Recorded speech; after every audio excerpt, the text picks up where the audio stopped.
बिस्मिल्लाहिर्रहमानिर्रहीम। आज हम शुरू करेंगे तख्ती नंबर 2 मुरक्कबात। ये मैंने क्या लिखा है? अलिफ। अलिफ को कैसे पढ़ते हैं? जल्दी से।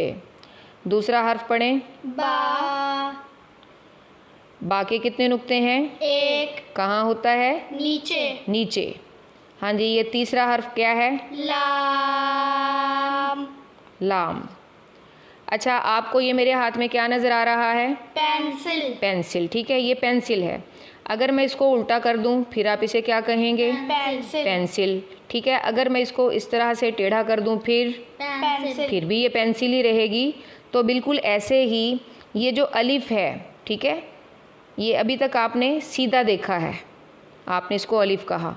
लेकिन अगर इसको मैं इस तरह से लिख दूं टेढ़ा करके तो फिर आप इसको क्या कहेंगे? अलिफ। अगर इसको मैं इस तरह से टेढ़ा कर दूं फिर आप इसे क्या कहेंगे? अलिफ। तो इस तरह से बच्चों अलिफ की कितनी शक्लें हुई? 3 शक्लें। ये बा है, ठीक है। बा की अब तक आपने ये कश्ती नुमा शक्ल पढ़ी, ठीक है, जिसे हमने बा कहा। अगर मैं बा को सारा छुपा लूँ, आपको सिर्फ इतना सा बा नज़र आए, ठीक है, और उसके नीचे मैं एक नुक्ता लगा दूं, आधा बा आपको नज़र आए, बल्कि आधे से भी कम, ठीक है, तो फिर आप इसे क्या कहेंगे? बा कहेंगे। आपको कैसे पता चलेगा कि ये बा है? इसके नीचे एक नुक्ता है। जी, क्योंकि इसके नीचे एक नुक्ता है, तो हमने बा को नुक्ते से पहचान लिया। अब ये पूरा लाम है, ठीक है, ये शक्ल आपने लाम की पढ़ी। अब कुरान मजीद में अल्लाह ताला ने कहीं हरूफ को तोड़ दिया, कहीं नुक्ते लगा दिए, कहीं उनको छोटा कर दिया, ठीक है, ताकि कुरान करीम बहुत लंबा ना हो, आप लोगों को पढ़ने में और उठाने में आसानी रहे। तो लाम को भी बिल्कुल छोटा करके लिख दिया है, ठीक है। ये लाम की छोटी शक्ल है, ये पूरा लाम और ये लाम की छोटी शक्ल, इसको भी हमने क्या पढ़ना है? लाम पढ़ना है। अब इसी छोटी शक्ल को मैं इस तरह टेढ़ा करके लिख दूँ, ठीक है, तो आप इसे क्या पढ़ेंगे? लाम। फिर भी तो ये लाम ही रहेगा ना। अगर मैं इसको इस तरफ से टेढ़ा करके लिख दूं फिर आप इसे क्या कहोगे? लाम। फिर भी ये लाम ही होगा।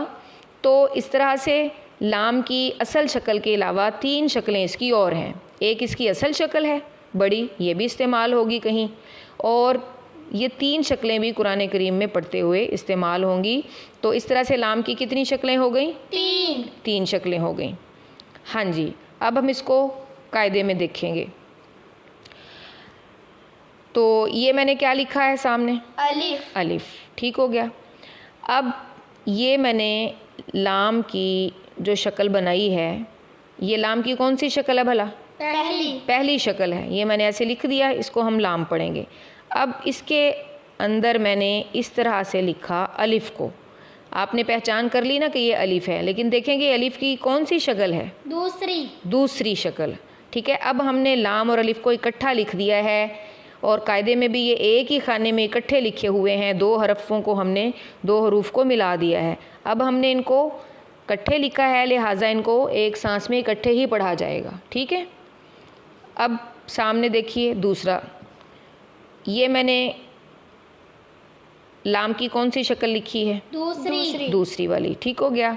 इसके साथ मैंने ये अलिफ लगाया है, ठीक है। ये अलिफ की कौन सी शक्ल है? तीसरी। तो लाम की दूसरी और अलिफ की ये तीसरी शक्ल है। अब देखें, ये बिल्कुल ऐसी नई शक्ल बन गई है जो आपने पहले नहीं देखी, लेकिन आपने इसको पहचान लेना है इस तरह से कि ये अलिफ और लाम को मिलाकर लिखा गया है। और क्योंकि अब ये एक जगह पे लिख दिए हैं दोनों हमने, तो हम इनको एक सांस में इकट्ठा पढ़ेंगे। अब आपको अगला हर्फ बिल्कुल आसानी से पहचान में आएगा। ये मैंने छोटी सी एक शक्ल बना दी है, नीचे एक नुक्ता लिख दिया है। क्या पढ़ेंगे आप इसको? बा। और ये मैंने साथ अलिफ की कौन सी शक्ल लगा दी है? शक्ल नंबर शक्ल नंबर 1। तो इसको भी हमने इकट्ठा एक सांस में पढ़ना है, बा अलिफ। ये बा और अलिफ इकट्ठे लिख दिए। अब आगे देखिए, आगे मैं क्या लिख रही हूँ? ये मैंने लाम की कौन सी शक्ल लिख दी है? तीसरी शक्ल, ठीक हो गया। लाम की कौन सी शक्ल लिखी है? तीसरी शक्ल। और ये मैंने जनाब इसके साथ मिला दिया है अलिफ। अब पहचाने ये अलिफ की शक्ल नंबर कौन सी है? 2। अलिफ की शक्ल नंबर 2 है। तो अब चूँकि दोनों को हमने इकट्ठा लिख दिया, ठीक है, अब हम इनको इकट्ठा ही एक सांस में पढ़ेंगे। और ये है लाम की असल पूरी शक्ल लिखी मैंने। अब आगे देखिए ज़रा, ये मैंने लाम की कौन सी शक्ल लिखी है? पहली, ठीक है। और ये साथ मैंने अलिफ की ये कौन सी शक्ल है? पहली। इन दोनों को अब हमने अलग-अलग पढ़ना है, इकट्ठे पढ़ना है? इकट्ठे पढ़ना है, क्योंकि एक ही जगह पे लिखे हुए हैं, इकट्ठे लिख दिए हैं। अब आगे आपकी ज़हानत का इम्तिहान लेते हैं, ठीक है बच्चों। तो ये देखिए, ये मैंने क्या लिखा है? जीम लिखा है। अब इसके ऊपर मैं ये एक हर्फ लिख रही हूँ, इसको पहचानिए, ये क्या है? अलिफ। जी नहीं, ये अलिफ नहीं है, बल्कि ये लाम है। शक्ल तो बिल्कुल अलिफ जैसी लग रही है, ठीक है, लेकिन इसको हमने लाम क्यों कहना है? क्योंकि अलिफ जो है ना, वो कभी भी हर्फ के ऊपर नहीं आता, या शुरू में होगा या आखिर में होगा, ठीक है। अगर या दरमियान में ये जुड़कर नहीं आएगा, दरमियान में ये कभी भी जुड़कर नहीं आता। अगर आएगा तो वो लाम कहलाएगा, ठीक है। यहाँ पर भी ये जीम के ऊपर लिखा हुआ है, इस सीधी लकीर को हम अलिफ नहीं कह सकते, बल्कि ये क्योंकि ऊपर लिखा हुआ है, हर्फ के ऊपर जो आएगा इस शक्ल का वो लाम होगा। तो अब देखो, लाम और जीम को हमने मिलाकर एक जगह पे लिख दिया। अब हमने इनको इकट्ठा पढ़ना है एक सांस में।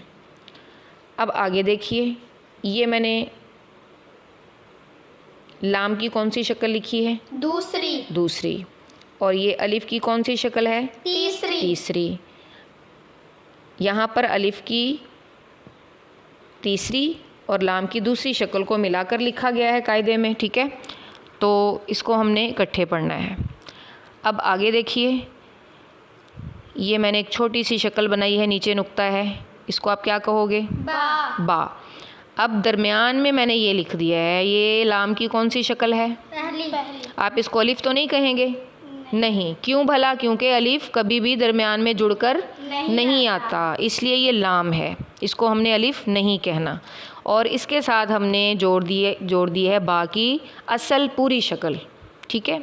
अब हम इसको पढ़ेंगे। आपको तमाम हुरूफ की पहचान हो गई। अब हम इन हुरूफ को पढ़ने जा रहे हैं। अलिफ, लाम, अलिफ, लाम, अलिफ, बा, अलिफ, लाम, अलिफ, लाम, अलिफ, लाम, जीम। यहाँ पे एक ध्यान रखना है, ये ला जीम नहीं है, लाम का पूरा नाम बोलना है और जीम का भी पूरा ही नाम बोलना है।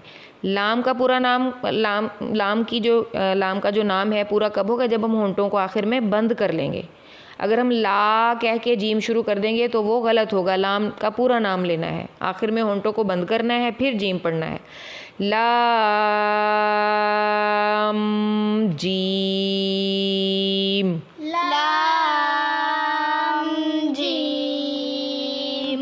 लाम, अलिफ, बा, लाम, बा।